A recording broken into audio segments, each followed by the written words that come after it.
A partir deste instante, o programa Na Sua Companhia.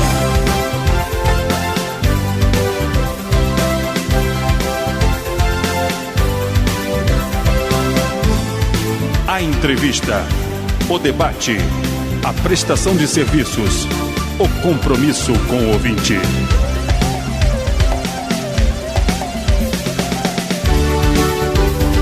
Na Sua Companhia. Apresentação e direção, Neise Ventura.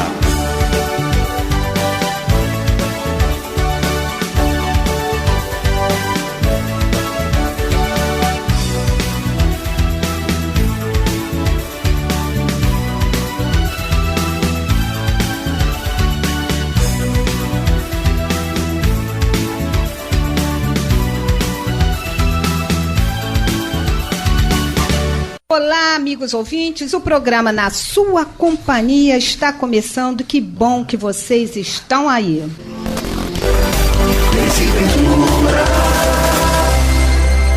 Olá, meus amigos do Facebook, amigos que estão conectados no site e aqui na nossa Band Rio 1360. Eu estou com vocês todas as terças-feiras, sempre às 16h, com Cristiane Azamor no quadro Momento Psi.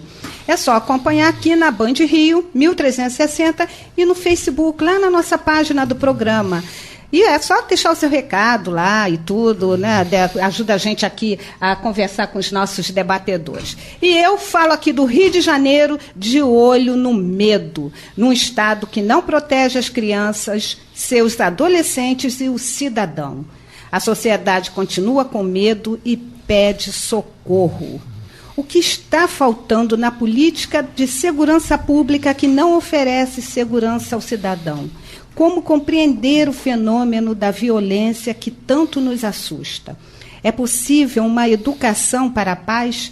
Então, atenção, porque estas e outras questões serão discutidas aqui na Sua Companhia.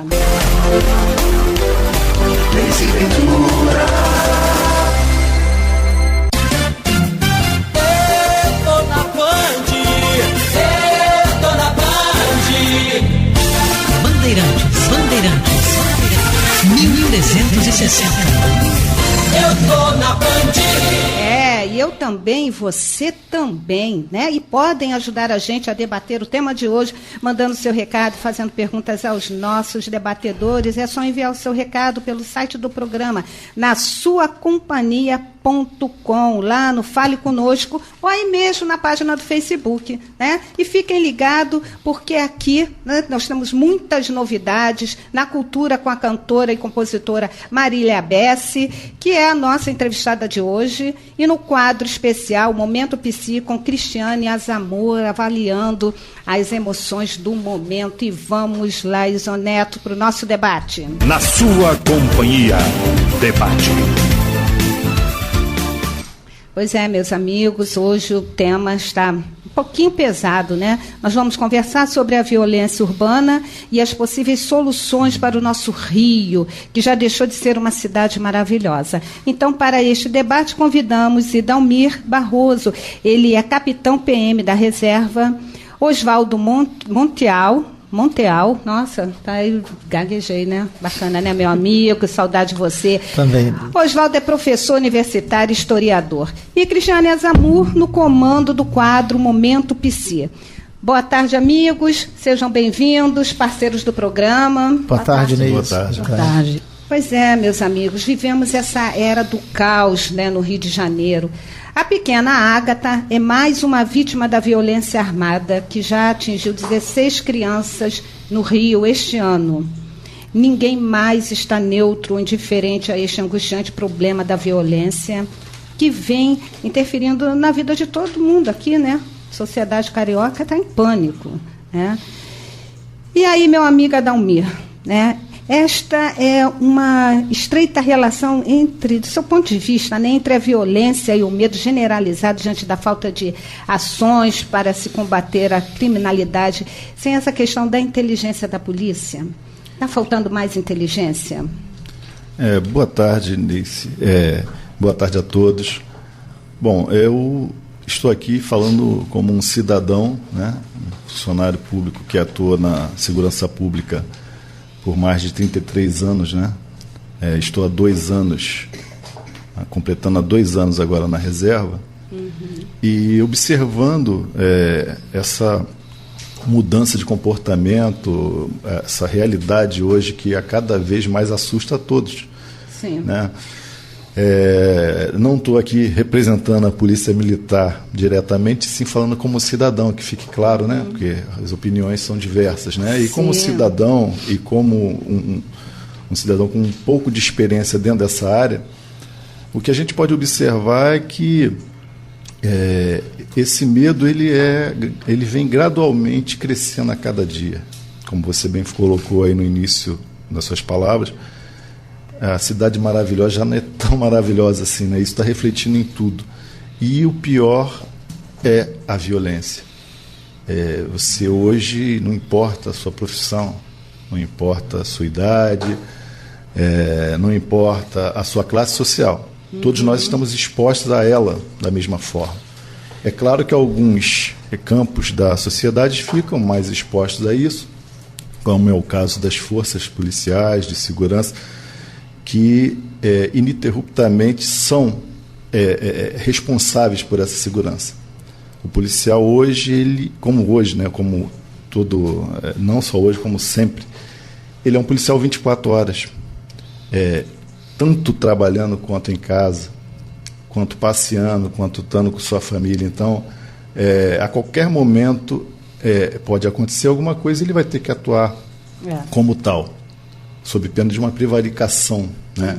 E isso deixa, pelo lado do policial, um peso muito grande para a vida pessoal dele, quanto dos familiares, amigos e a própria sociedade. É um quadro complicado, mas que tem que ser enfrentado, tem que ser debatido, tem que ser avaliado não só por um órgão, mas por todos os órgãos públicos, privados e a própria sociedade. Na minha opinião, realmente o que tem acontecido no Rio é só uma escalada de uma violência que já vem há longo tempo. E que, se não for tomadas providências unificadas de ideias, de atitudes, de ações, a tendência é cada vez ficar pior. Infelizmente, a gente não vê assim uma luz no fim do túnel se as autoridades competentes, os órgãos competentes, a mídia, né, que está ali na obrigação de relatar a verdade dos fatos, não colaborar com ideias e com atitudes para que isso possa mudar. Eu acho que a gente aqui está fazendo hoje um movimento, né, de trazer à luz determinadas questões e que a sociedade aproveite os seus espaços para estarem discutindo, né, algumas questões. Ontem, na coletiva, o Oswaldo, o governador, colocou, não vou fazer diferente do governo Brizola. Né? Ou seja, eu lembro, e vocês vão me corrigir, se eu estiver equivocada, que teve uma época que o Brizola falou, não quero a polícia nas favelas, né? Hoje a gente já observa nitidamente que existe uma favela dentro da favela, né? E muito mais difícil ainda esse acesso. Mas a forma como, até pelo seu olhar de historiador, né, por essa visão mais sociológica, da forma como está sendo conduzido também, não está as pessoas ali das comunidades também, tanto policial, né, que está ali, porque é um confronto, essa entrada, fazendo confronto também, não é algo que tem que ser revisto, do seu ponto de vista? Neise, boa tarde aos nossos ouvintes, aos colegas de mesa. Mais uma vez, obrigado, Neise, o convite para estar aqui na sua companhia. Excelente programa, esclarecedor programa da Rádio Brasileira. Você colocou muito bem, se comparado ao governo Brizola, você mencionou muito bem, a diferença é significativa mesmo, porque no governo Brizola investiu-se em educação maciçamente. O governo Brizola exigia que as pessoas, ao se dirigirem à população pobre e favelada do nosso estado, que tivessem uma autorização judicial para que entrasse na casa dos outros. No governo Brizola não foi um mar de rosas, não foi um céu de brigadeiro, mas não foi uma chuva de balas, né, vindo do céu.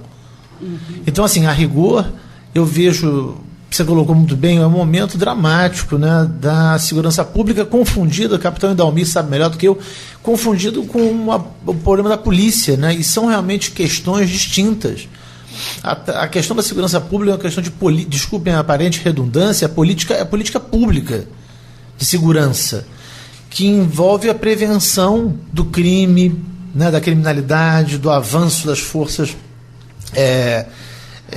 oriundas da marginalidade, etc. E a polícia é um aparelho coercitivo do Estado, já está na ponta do processo. E segurança pública, como você falou, a primeira questão com o capitão Idalmir, o problema da inteligência, o problema da formulação de políticas, estratégias, etc. Eu vejo com muita preocupação o ataque à população pobre do nosso Estado e da nossa cidade, do Estado do Rio de Janeiro e da cidade do Rio de Janeiro. Me preocupa muito como cidadão, como professor há mais de 30 anos, eu estou fazendo quase 30, à beira de 33 anos de docência no ensino superior, e particularmente eu poucas vezes vi um momento tão dramático da estratégia de segurança pública, não é só no nosso estado, no país de uma maneira geral, né? Eu vejo como uma nau assim desgovernada, não há rumo, não há uma orientação de política pública, o que nós queremos do ponto de vista da ofensiva, essa questão, que é uma questão sobretudo do meu humildemente aqui, viu, Neise?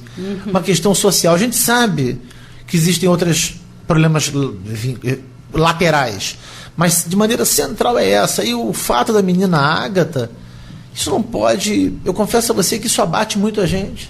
Sim. Eu, assim, como professor, conversava aqui antes de começar o programa com você, com as pessoas que estavam por aqui, muitos ex-alunos meus são aqui da Bandeirantes, e nós estamos falando, então isso abate muito a gente, né? Entristece, viu? Quero dizer que isso me falou muito dentro de mim, né? Essa criança, e você começou falando das crianças. Então, nossas crianças, o lugar das nossas crianças, realmente elas têm que estar na escola. Mas as crianças estão morrendo na barriga da mãe, as crianças estão morrendo dentro das escolas, sim. Né? Então, até quando isso? Né? Um Estado que não protege as nossas crianças também. A gente precisa... porque assim, as pessoas começam a colocar, mas tem que fazer o combate, tem que diminuir, né, capitão, a criminalidade, isso tem... Enfim, mas... Não existe um serviço de inteligência, porque isso aqui a gente está lembrando aqui de tantas outras coisas. Eu lembro que andou uma época, uma onda, desde iniciando o ano com João Hélio, depois veio João Roberto, né? Então, tantas crianças já morreram, e hoje nós temos lá o Rio de Paz, colocando lá na toda aquela parte ali do aterro, o nome das crianças que já morreram e que foram vítimas esse ano. Então, não está na hora do governador, né, que já esteve aqui no programa, que trouxe várias propostas. Está faltando, capitão, nesse momento do Rio, que tem sido esse cenário, né, de vários crimes de repercussão nacional, internacional, né, de balas perdidas, balas achadas, né, roubos de cargas, extermínios de políticos, o caso da Marielle que não consegue ser desvendado, enfim... Precisamos ainda de um novo conceito de segurança pública, do seu ponto de vista? Bom, o que a gente pode notar é que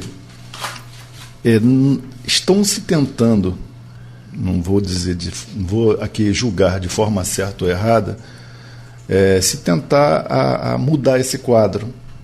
Eu acredito que as intenções sempre nossas, eu sempre vejo o lado bom, eu procuro sempre olhar pelo lado bom, mas sempre observando também o outro lado, e a gente observa que há uma intenção sim de mudança positiva, porém o quadro que nós estamos vivendo hoje, como eu comentei anteriormente, é um quadro de uma violência crescente, e que apesar de alguns dados, né, que são lançados na mídia, né, em outras plataformas, a realidade que a gente enxerga aqui fora às vezes não condiz com os relatórios que são apresentados.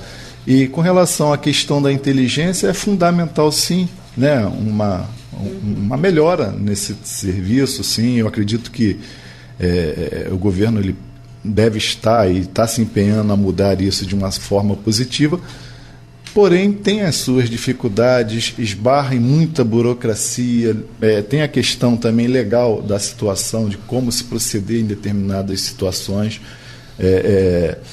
O policial ele tem que estar sempre atento à forma de agir, à hora de agir e quando agir.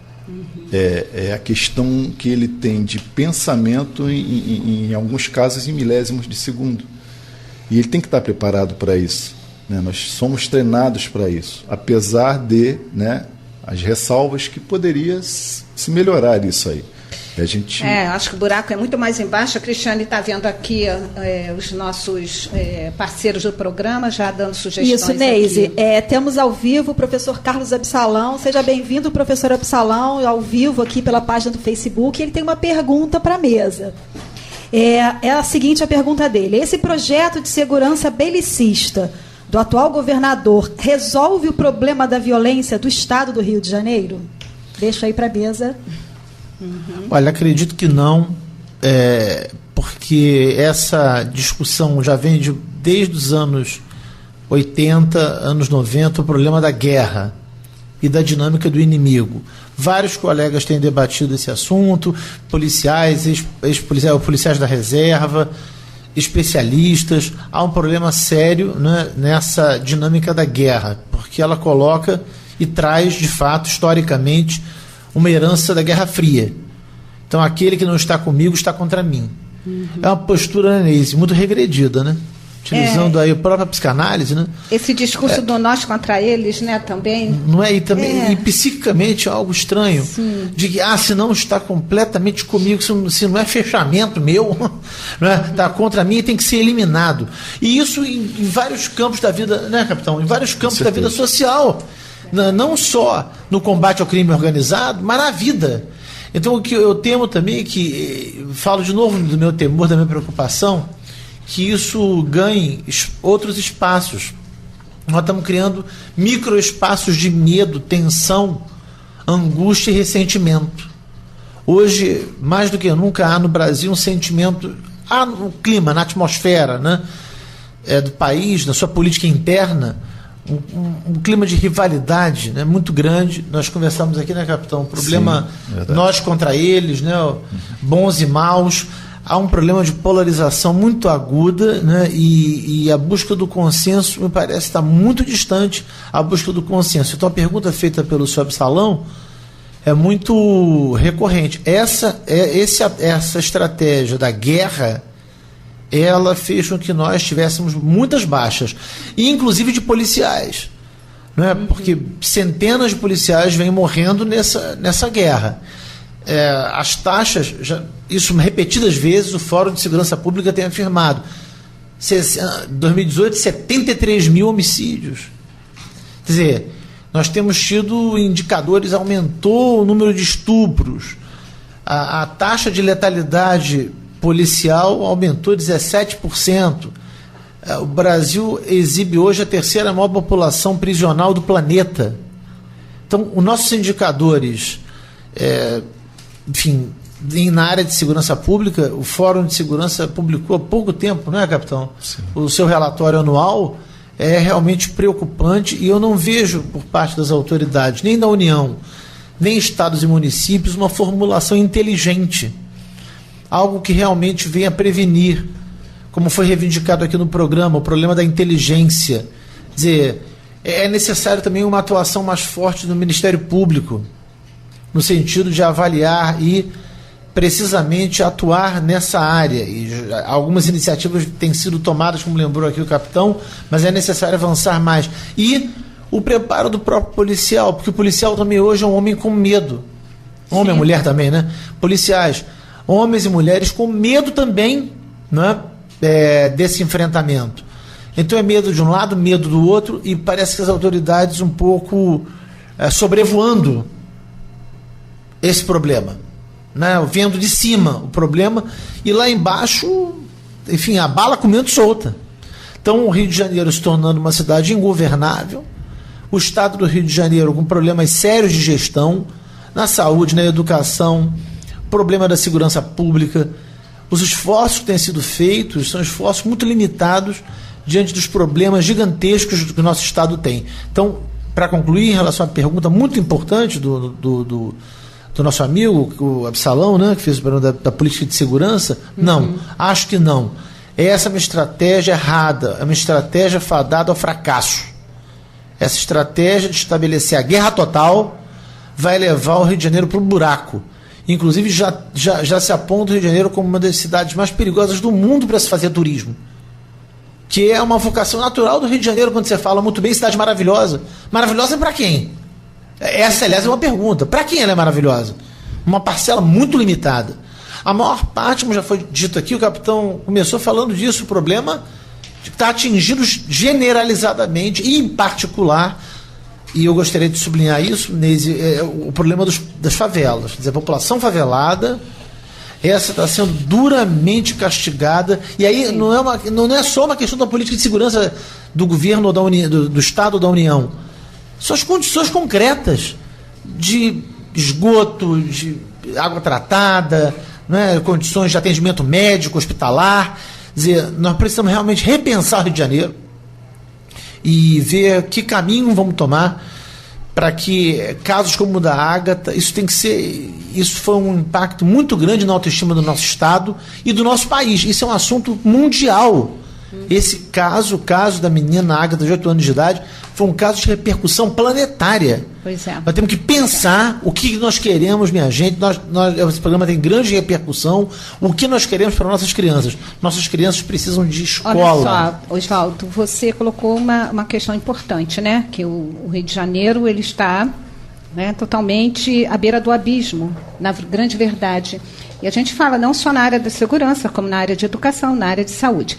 Ontem ainda, no pronunciamento do governador, ele então falou, você, cidadão, que compra drogas, que sobe na favela, naquela questão toda, ele vai contra até a proposta de internação compulsória, quando nós já temos isso pela Organização Mundial de Saúde, que a dependência química ela é vista como uma doença, né? Então, sair atirando para todos os lados, colocar na conta de outras pessoas, até do usuário. Claro que o usuário ele tem, de certa maneira, uma visão míope em relação a essas questões até emocionais, justamente por causa da dependência dele, né? E esse combate ao crime organizado, ele sempre fez parte do discurso dos governadores aqui do estado do Rio de Janeiro, principalmente em campanha eleitoral, né? A polícia ela continua despreparada para esse confronto com os marginais fortemente armados, capitão, né? Estamos realmente em guerra? O cenário realmente, acho que não tem outra palavra para descrever. É um cenário realmente, é um cenário de guerra. E é uma guerra desleal, né? Uma guerra desleal para todas as partes, como o professor Oswaldo bem colocou. Nessa guerra não tem vencedores. Todos perdem.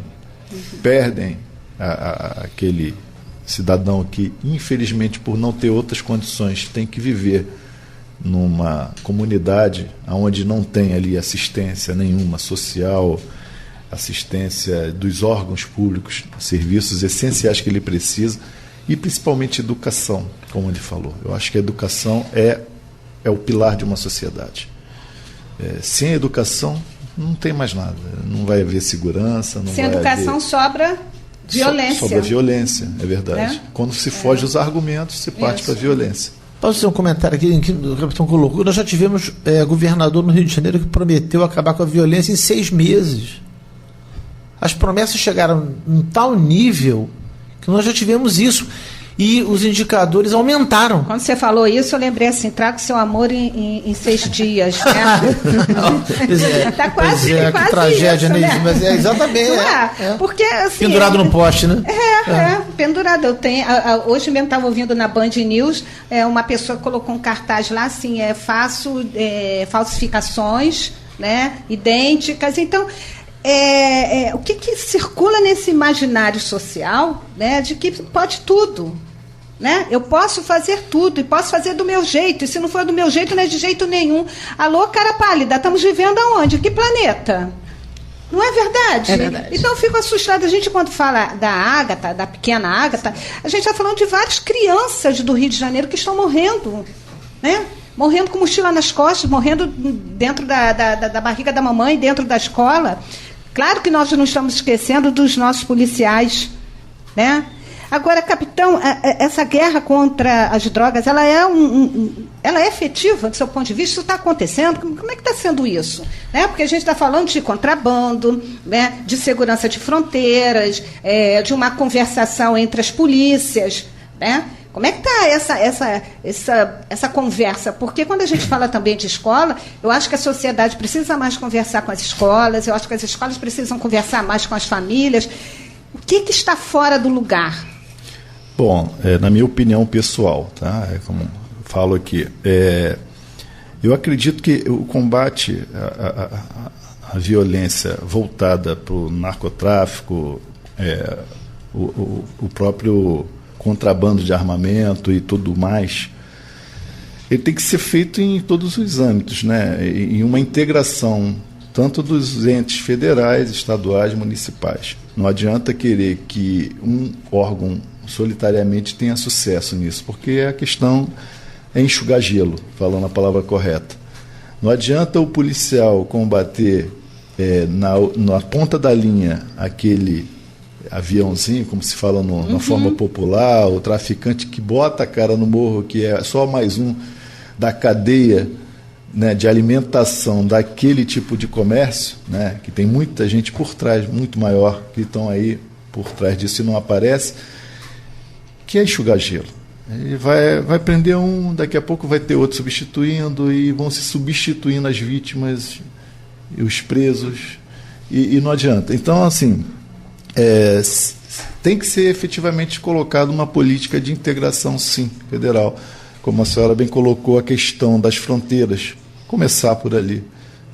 E, infelizmente, o Brasil é um país, né, continental, e onde se tem fronteira seca, que se passa de tudo. E não há um contingente da segurança pública, vou dizer que provavelmente não vai ter condições de fazer isso de uma forma física, literalmente falando. Tem que se procurar outras soluções, né? Parcerias. A questão da tecnologia hoje, que serve para tanta coisa, né? Hoje todo mundo tem um celular, hoje todo mundo é repórter, hoje todo mundo vê tudo. A gente tem que usar isso a nosso favor. Né? Todo mundo hoje vê tudo, né? Tem celular, mas as pessoas ainda estão polarizadas, estão se distraindo, né, do que eu sou contra, eu sou a favor, e não estão pensando em algo maior, né? Eu acho que é isso que nós estamos conversando aqui, na verdade, para a gente ver se nasce alguma proposta, alguma ideia. Estou conversando com o capitão PM da reserva, com o professor Oswaldo, professor de História, né? Tem livros escritos, é historiador. Então, eu acho que as universidades, as instituições, elas estão abertas para uma discussão maior. Né? A gente não pode ficar com esse discurso bélico que estamos ouvindo o tempo todo aí e motivando as pessoas a estarem nesse lugar de vítima, de vingança, terceirizar a sua raiva, terceirizar a sua vingança. Mas onde a gente vai parar? Eu sou uma pessoa de muita esperança. Ontem eu estava conversando com um colega da Civil e ele falou assim: você tem muita esperança. Eu falei: a única coisa que no momento me reserva esse direito, né, Cris, da gente ter esperança, né? Cada um, aí Marília traz, através do trabalho dela da música, uma voz de esperança. Agora, a gente não pode, não deve ficar nessa polarização, se distraindo com coisas tão importantes, porque as coisas estão acontecendo, os decretos estão sendo publicados, né, e as pessoas não estão entrando lá no Diário Oficial da União, do Estado, do município, vendo o que está acontecendo. O governador Witzel, ele esperou 72 horas, professor, para poder se pronunciar. Ele disse que foi a Brasília conversar agora com quem o partido dele fez aliança, com o Rodrigo Maia, né? Foi conversar com o ministro Moro. Ele demorou muito para se pronunciar? Eu acho que esse pronunciamento tinha que ser...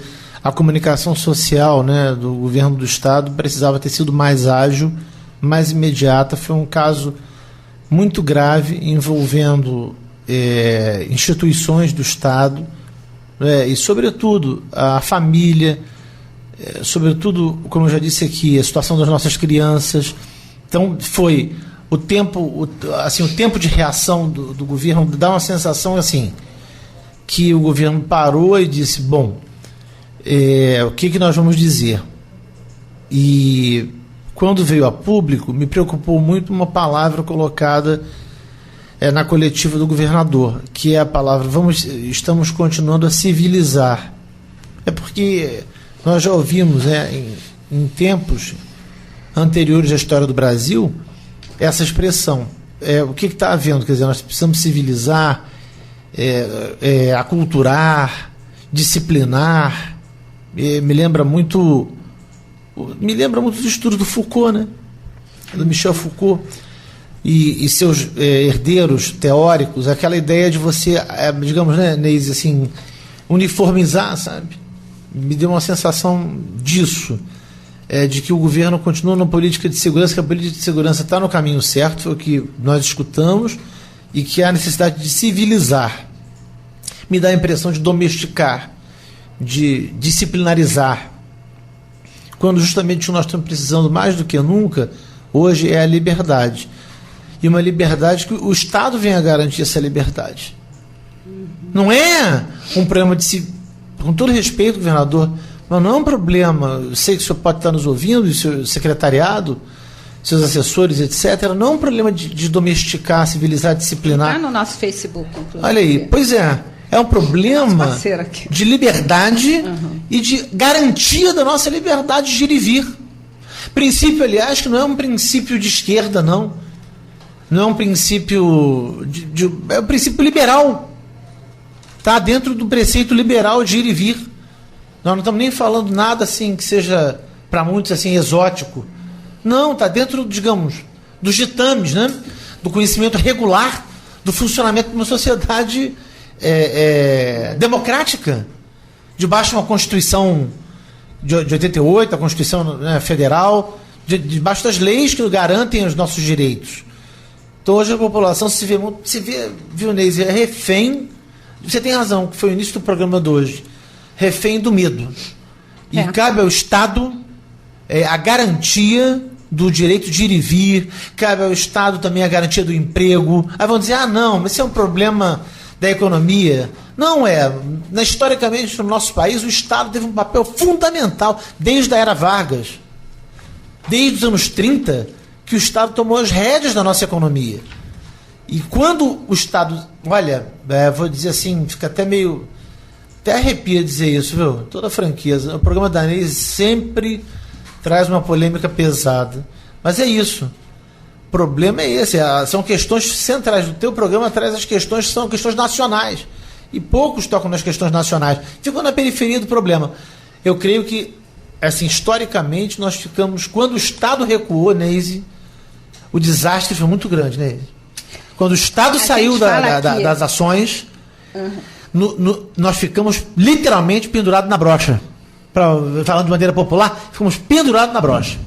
Quando o Estado saiu da sua responsabilidade. Então, assim, hands-off do Estado, tirar a mão do negócio, complica muito a nossa situação. Deixar que tudo aconteça, assim, numa espécie de... uma dimensão meio inercial, é um problema. Isso me lembra a ausência de políticas públicas, né? Sim. O que tem acontecido, né, além disso, capitão, né, professor, em relação a esse tempo de janeiro para cá, em termos de políticas públicas dentro do estado do Rio de Janeiro, para minimizar essa questão da violência? Porque a gente só tem notícias de crianças morrendo, de confrontos nas comunidades, né? O que mais que está acontecendo fora isso? Olha o silêncio, o grilinho, zinho. As faculdades fechando, né? As faculdades. As universidades, tudo... Enfim, incentivos. Eu sei que o governador Witzel pegou um estado falido, né? Com os ex-governantes estão presos, né? Pezão, Cabral, né? Mas ele assumiu agora, né? Que nem você comprar alguma coisa, enfim, uma sociedade falida com seus prejuízos, você comprou, você assumiu, né? Está aí o presente, o pacotinho está aí. E aí? é necessário, a indicação, o problema todo, eu acho, o problema todo é que as sinalizações, elas têm uma tendência, né? Porque você já tem, daqui a pouco estamos fechando um ano, o ano acabou praticamente, mais um pouquinho de ano, e a tendência é que ela não parece muito alvissareira, sabe? Então eu particularmente não estou muito otimista quanto à resolução desse problema da violência, particularmente, né, no Rio de Janeiro. Realmente eu não vi ainda, né, uma estratégia clara. O que eu estou vendo, eu disse que o capitão muito bem, policiais expostos, a população exposta e os trabalhadores correndo com medo, quer dizer, medo, as ruas vazias. Nós temos percebido, né? Convenhamos, o centro do Rio, depois de 7h15, 7h30 da noite, está vazio. Uma destruição do nosso comércio, que todos sabem o peso que isso tem no Rio de Janeiro, do nosso comércio básico, e as pessoas correndo para casa. E a falta de atividade econômica. Então, o reaquecimento da economia do Rio de Janeiro é fundamental. Não adianta ficar fazendo fórum toda hora. Tem que ter ação de governo. Não adianta toda hora ficar fazendo reunião. Reunismo não resolve. Claro que tem que ter equipes operando, trabalhando. Mas nós estamos vendo muito assim, por impulso, as coisas por impulso. Colocar as ideias em prática. Em prática. E no âmbito da União... Conversar. Não adianta inaugurar, como no Largo do Machado, por exemplo. Foi lá a inauguração dos policiais circulando pela área de Laranjeiras, Largo do Machado, Catete. Aí se alguém protesta alguma coisa, o governador chama de maconheiro.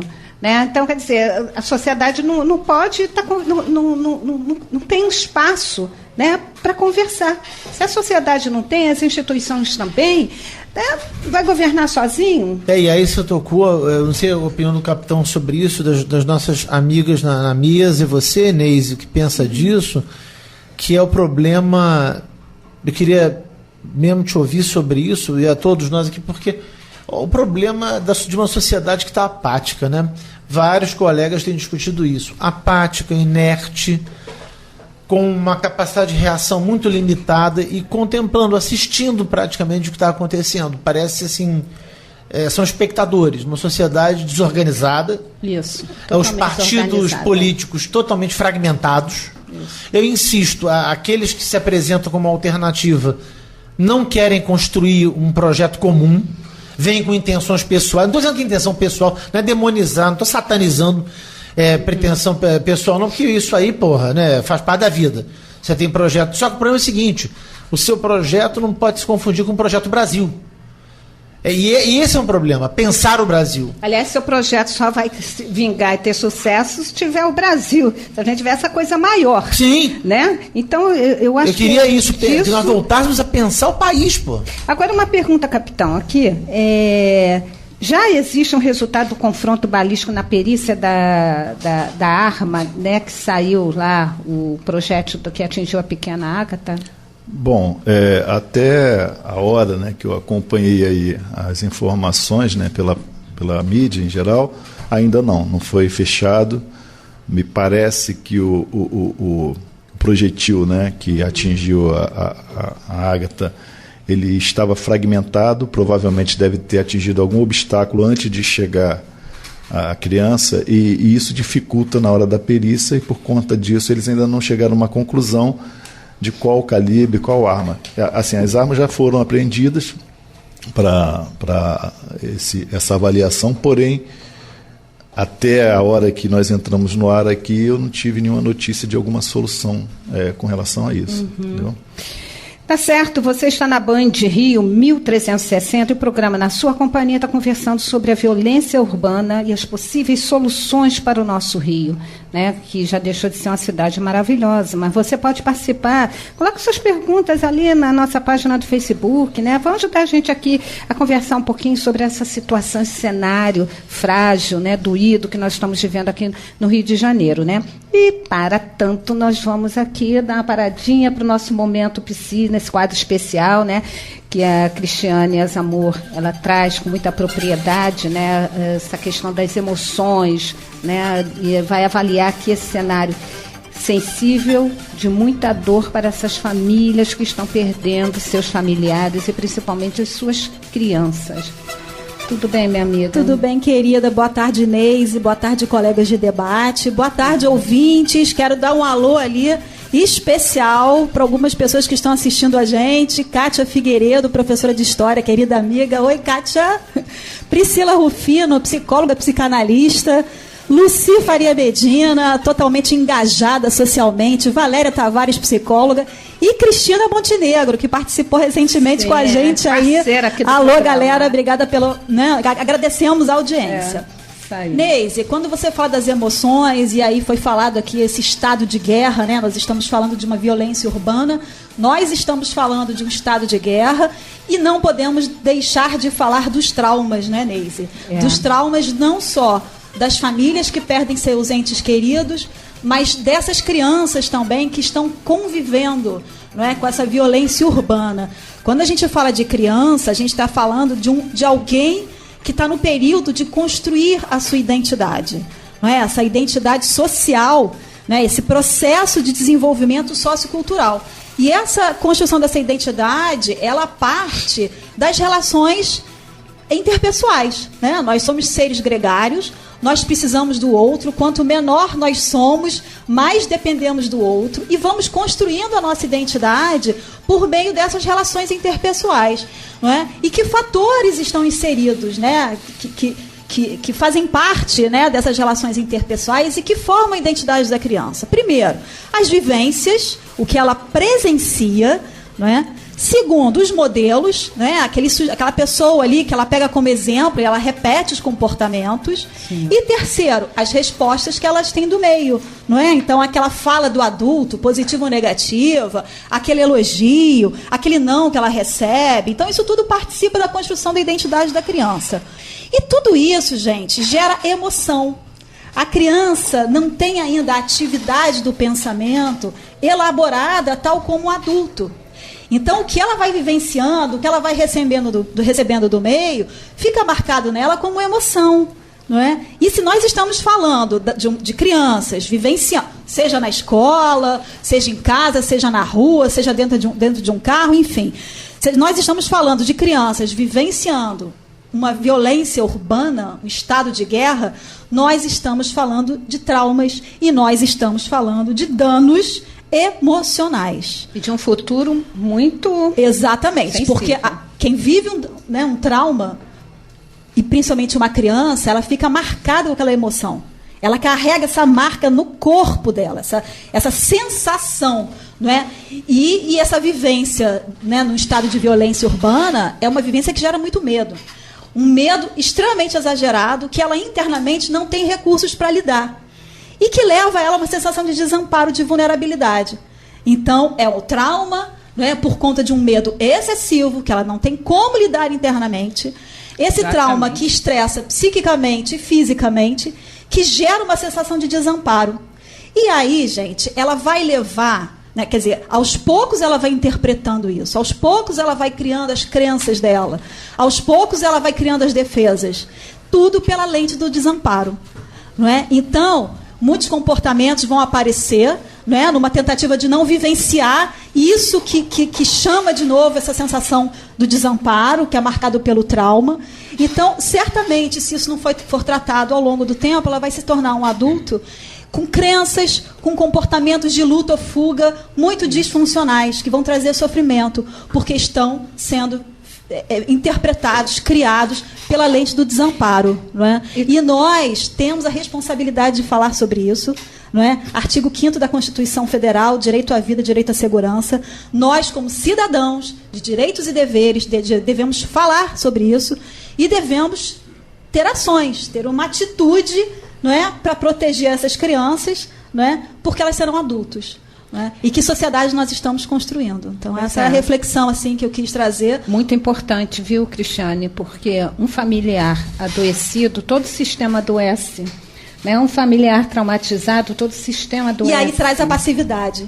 Porque se eu estou adoecido, se eu não tenho recursos internos como adulto para lidar com as minhas questões, como é que eu vou ter uma atitude, né, no estado ali, não é, uma proatividade de lutar de forma coletiva por alguma coisa que eu desejo, né, que eu acredito que seja, não é, diante saudável, do desamparo, né? diante da solidão, ali no sentido de que o Estado não protege, né? As instituições estão totalmente fragilizadas, porque se ela está ligada diretamente a esse poder, né, e que exerce o Estado sobre as instituições, também está frágil. E aí a criança fica no desamparo e será um adulto Cristiane, vulnerável. Né? Muito bem colocada a sua análise aqui, né? Neise. Muito bom informar. Obrigada, querida. Neise, posso dar uma palhinha? Sim. Porque é o seguinte, o professor fica falando demais, né? Mas eu queria um minutinho. O professor fala, né?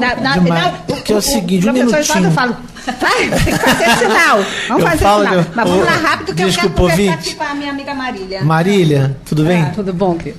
Olha só, é muito rápido. É o seguinte, o peixe grande, ele já tem o seu... E o peixe pequeno? Os fracos, como é que os fracos vão administrar? Você que está me ouvindo sabe disso. Como é que os fracos vão administrar? Isso que me preocupa. Pobres, moradores da periferia, né, capitão? Os fracos. Esses que não têm... Esses que estão esquálidos, cara. Esquálidos intelectual e fisicamente para enfrentar. Olha só, as nossas ruas estão apinhadas de moradores. Neise, não é... poucas vezes eu tenho 54 anos de idade, num corpinho de 90.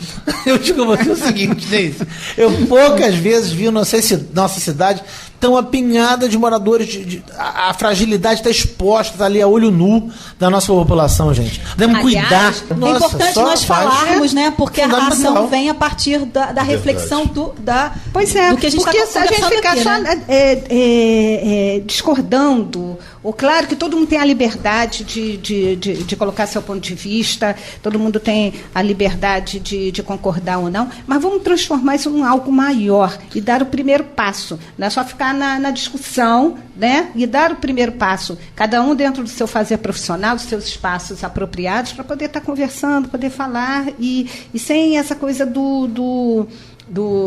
da rivalidade, enfim, né? Sim, o Cristina, Hitler também foi eleito, que ela está colocando aqui no Brasil, foi usado mesmo. Olha, está muito grande aqui, dê aqui para mim, por favor. Mas eu acho que é isso, a gente usar os nossos espaços, o microfone está aberto para todo mundo chegar aqui, conversar, dar o seu ponto de vista, trazer sua palavra de esperança.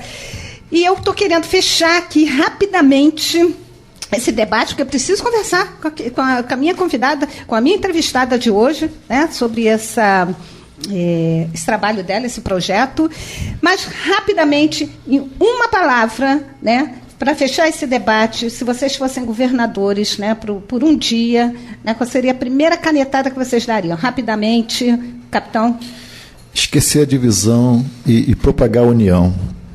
Professor Oswaldo. Prioridade absoluta para a educação no Estado do Rio de Janeiro. Beleza, Cristiane. Ler a Constituição Federal, né? Você lembrar, né? Né? Lembrar da Constituição Federal, né? Eu acho que não é canetada, mas é um exercício regular. Tá bom, meus amigos, obrigada pela construção do debate. Capitão, muito obrigada por estar aqui. Obrigado, professor. Você. Eu agradeço carinho, muito, Neise. Parceiro, está sempre aqui com a gente, né? E agora nós vamos somente o nosso quadro Música e Companhia com a entrevistada de hoje, Marília Bessa. Na sua companhia, entrevista. Pois é, né? Ela saiu, né, de um inferninho com Ney Matogrosso e agora está mergulhada em suspiros. Eu estou falando da cantora e compositora Marília Bessa. E aí, minha amiga, com essa nova fase desse projeto? Bom, primeiramente, boa tarde a todos os ouvintes. É sempre um prazer estar aqui no programa. Acho que já a terceira vez ou a quarta, né? Várias, né? Várias. 17 anos de programa, né? Então, tempo, por aí mesmo. É e esse trabalho novo é com o Michael Sullivan, né? Ele produziu todo o álbum e eu tenho a honra de ter 7 músicas em parceria com ele, que é o nosso hitmaker maior, né? Realmente é um privilégio, né? Acabou de ganhar um prêmio nos Estados Unidos também sobre tudo isso. Então, assim, e a gente consegue ainda ter a participação maravilhosa da Roberta Miranda. Olha. Uma participação de peso, né? Uma pessoa extremamente gentil, É um outro mundo, né, de música, né? Porque eu sou mais pop, eu sou mais rock. Pois é, o que está acontecendo com a Marília? Que ela tá não, assim, eu gosto de construir pontes. Falando nesse, né? Eu não gosto dessa coisa de você faz isso, só faz isso, ou você... Então, a minha ideia desde sempre, desde o primeiro CD, primeiro disco, foi sempre agregar. E por isso com o Ney, né? A gente já cantava ali várias músicas. Eu cantei Conga, eu e ele, né? da Gretchen. Então eu sempre misturei muita coisa. E nesse álbum eu falei assim, tem que ter a participação de alguém muito de peso, que tem uma pegada forte também, de uma outra visão, porque acho que isso soma, né? O debate, mais ou menos, falando de música, mas de política, tudo soma, né? Você, enfim, respeitar. E aí eu resolvi convidar a Roberta Miranda. E eu falei pro Sullivan, né? Sullivan, você pode chamar a Roberta Miranda, que ela tocando guitarra, ela toca ira, ela tem também essa coisa, né? E aí ela topou, eu fui para São Paulo gravar com ela. E ela foi maravilhosa, gravou na hora, sabe? Não teve... Foi um dia especial. E aí agora a gente está lançando esse trabalho. Temos o Arthur da PF, fez o release também, que é um grande jornalista, né? Um dos maiores jornalistas daqui, do Brasil.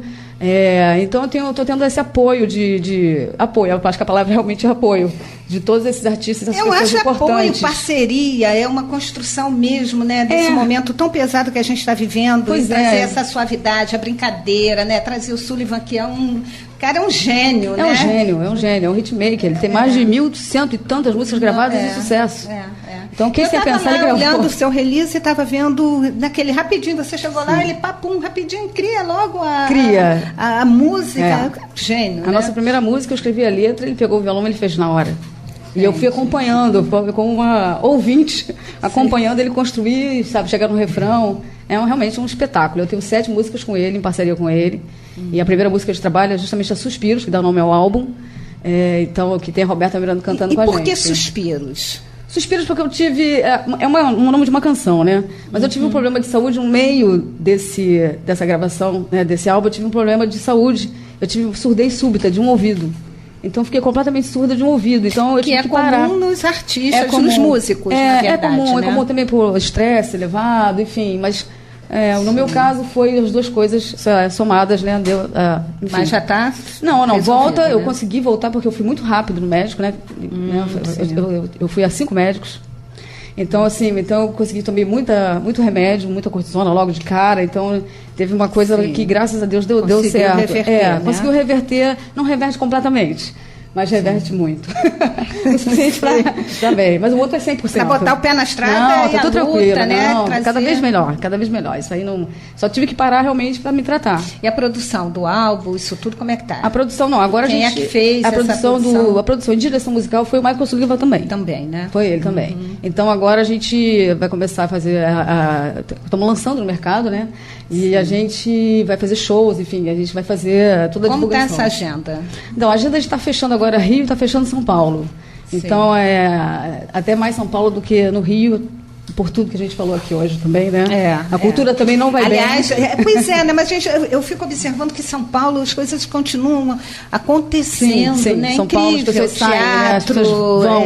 Muitos shows, enfim, as pessoas Mas na aqui está rua melhorando. também, né? Mas eu acho que aqui, apesar da violência, que isso também contribui muito para a noite carioca, para os artistas, nós artistas, enfim, perder, né, esse público, esse espaço, mas infelizmente está melhorando. As pessoas estão vendo que não tem jeito, como você falou, tem que sair, tem que ir, não só ficar no computador ali, não, porque senão a gente em rede social. Calma, né? Isso é muito bom. E as pessoas estão precisando se divertir. A verdade também é essa. Eu acho que vai no fundo do poço e volta, sabe? É vital, verdade. É vital. Me fala um pouquinho da sua trajetória, né? Profissional, musical, dá tempo para falar, né? Ali o relógio está adiantado, tá? Mas aqui você tem 2 minutos para poder falar sobre como é que chegou, né? A música na sua vida. Eu comecei mesmo, assim, dançando breakdance aqui no Rio Sul, aqui perto. Comecei dançando breakdance nas vitrines, foi o meu primeiro cachê, foi dançando break. A gente dançava na vitrine, parava e os clientes entravam. Estratégia de marketing boa, né? Depois eu fui para a bateria, e aí eu resolvi ser baterista. Eu toquei muitos anos sendo baterista, criança, tudo criança. E aí toquei em vários festivais, fiz muita coisa boa. Acompanhamos o Celso Blues Boy, gravamos um videoclipe com o Celso Blues Boy, que estava no auge. E depois disso eu resolvi passar a compor e tocar violão. E aí, mas você sempre fez essa trajetória musical, musical, mas sempre sozinha, né? Aí não tinha banda, Mato Grosso pra cá, começou a... Não, eu lancei o primeiro álbum já com participação especial do Tony Platão, do Duane do Forró Sacana. O primeiro álbum eu já fiz a ponte. Olha, é uma característica. João Cavalcante também, né, que era do Casuarina. Então assim, eu já reuni um time muito forte. O segundo álbum eu já reuni Jorge Rael, Hildon, que gravou uma música, foram 2 músicas que foram para a novela. Então, assim, já tive essa coisa bacana. E o terceiro já foi, aí sim, o Ney Matogrosso. Marília Bess convida Ney Matogrosso e Inferninho, que fomos indicados ao Latin Grammy. E foi muito legal, importante. Né? Ficou bastante tempo, né? A gente fez o último show, a gente já fechou a turnê, o último show, ano passado. Olha, que louco, né? 5 anos. Nossa, de parceria, né? Meu padrinho, né? Eu tenho 2 padrinhos, que é ele e o Sullivan. Olha, que bacana. Honra. Minha amiga, sucesso. Obrigada. Telefone de contato, você aceita tudo? Olha, né? Facebook, Instagram, estamos em todas as redes sociais. O álbum todo está em todas as plataformas digitais. Quem quiser gostar de Spotify, de Deezer, tá tudo lá. Tá? Amiga, sucesso. Eu conversei aqui com Marília Bess, né? Obrigada. Foi ótimo recebê-la aqui, eu né? Sempre amo. Uma correria danada aqui o programa, mas é isso aí. E vocês, meus amigos, gostaram? Na sua companhia é assim, dinâmico, alegre, cheio de informações. E vocês só encontram aqui na Band Rio AM. Obrigada, meu amigo Isoneto, né? Que tá ali comandando, né? Todas as carrapetas, como dizia o querido saudoso Boechat, né? Bom, e eu estarei sábado aí, olha, sábado lá nos seus eventos, né? Na próxima terça-feira, a partir das 4 horas, ao vivo, aqui na sua companhia. Até lá, meus amigos. Tchau.